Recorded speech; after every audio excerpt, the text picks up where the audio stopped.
Let's make a garden bed today. All right, Sweet Puppy Homestead here. We are just showing some of these garden beds that my husband put together. This is our newest addition, and this video is all about how he makes the garden beds. I just wanted to add, this is the finished project. What we do, a couple things to fill it. So you have a couple different options, but you'll want the hardware cloth underneath, and you'll see that later in the video, to help keep the gophers out or any ground squirrels coming up.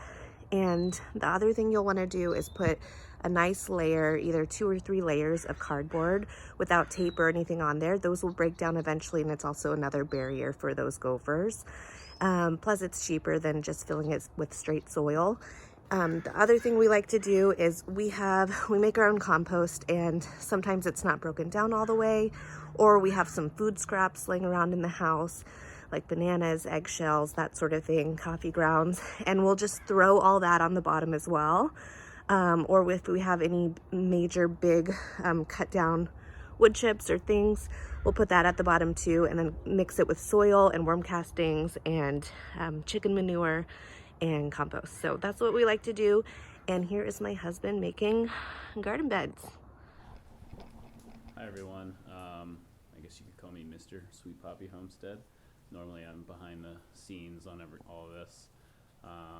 Today I'm going to teach you how to build a garden bed, or at least how we like to build our garden beds. All of our garden beds that didn't come with the house are built this way.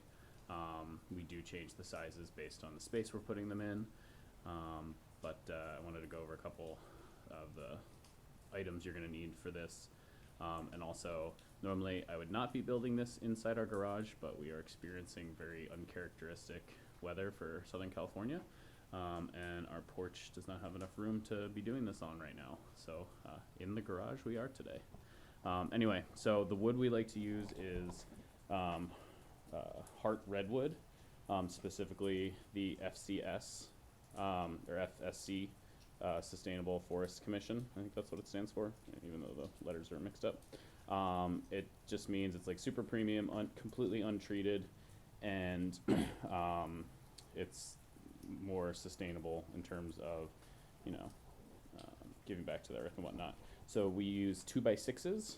Those are going to be for the sides of the bed, and then you're also going to need 4x4s. One thing to note with this one is these do not come in specific FSC certified, and if you're buying at Home Depot, these ones have a white tag, whereas the FSC have the orange tag. Again, that's at Home Depot. I can't speak to other stores, but look for the orange tag for the heartwood. And with these, you basically just kind of, for the 4x4s, you just search through the different piles to find the one that has the most heartwood in it, and you can tell because it will be red. And this, I got lucky. This one looks like it's pretty much all heartwood for the piece, but some of them, they'll be like red on one side, and then you'll have the regular like light yellow wood color on the rest. Not that those are bad, but if you have a choice, look for it. You will need some kind of deck screw. I've got these Spax 2-inch number 8s, multi-purpose, and then you're going to need some kind of power drill with a screwdriver head, because you're going to be screwing through the 2x2s and the 4x4s put together. You're going to want something that's got a little bit more power, and you definitely are not going to want a handheld screwdriver for this. So let's get started. So first we are going to start off by laying out one of our 2 short sides. I put the 4x4s down first, make sure you're on a flat, even surface, and then you'll stack your shorter 2x6s on top. After doing that, make sure everything's even, you don't have as little overhang as possible, and then you'll want to put 2 screws in per board per side, and you'll see that. You may want to anchor the either end board first and then do the middle board last. And now we're going to do the other side. The same thing. Again, make sure everything's lined up as best as possible. And then we'll do the same thing. And then we'll have our two sides. A quick note on the redwood we choose. Since it's a garden bed, you definitely don't want anything treated because that will leach into your veggies and fruits and whatever else you're growing. So we always use completely untreated wood.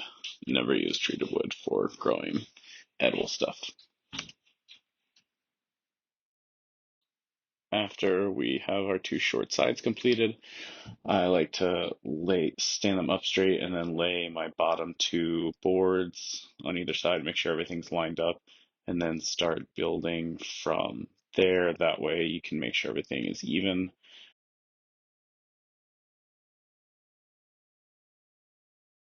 Okay, now that we have everything lined up how we want it, we can go ahead and continue putting in screws in our boards to put the rest of it together. As you can see, I'm still doing 2 screws per side per board, and that's a really good way to anchor it without using too many screws.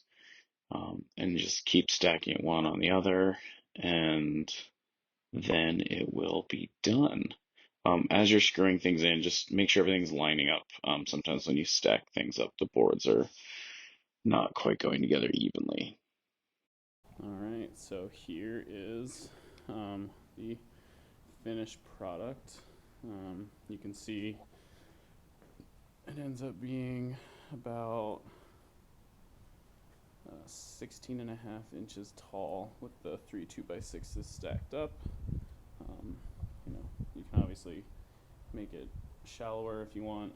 You can adapt this plan kind of to anything for whatever space. You could even do just 1 2x6 if you just wanted a really low garden, which means that you're using less soil. These take a lot of soil to fill up, obviously, but if you fill it with some broken down branches and stuff that help on the bottom, it helps build it up. And also, just a couple things, I like to do 2 screws per board on each side, and they all anchor into the 4x4. And it's very, I can't even lift this with one hand, but it's very sturdy and very heavy. And if you live in an area where gophers are an issue, you can put different types of chicken wire or whatever over top of this and bolt that down, and then that would be your bottom, and flip it over. And so now all we got to do is place it. Okay, so here's the garden bed Blake made. We have gophers around Southern California, so below this garden bed we have, what's it called, like metal mesh? What would you call it? Gopher mesh. We don't know the name of it, but It's like tighter chicken wire. It's not chicken wire, but it's metal mesh that we put down first, and then we put some cardboard over it. We had some wood chips over this before because we knew, we wanted that there until we had the garden bed. So now that the garden bed's in, we push the wood chips over. There's some remaining cardboard there, and we're just gonna add some more cardboard on top. And you can really do as many layers as you want. We're going to do all these right here just because this is what we have. But I like to do at least 2 or 3 layers, and then we fill it in with all the soil. But yeah, this is our new garden bed.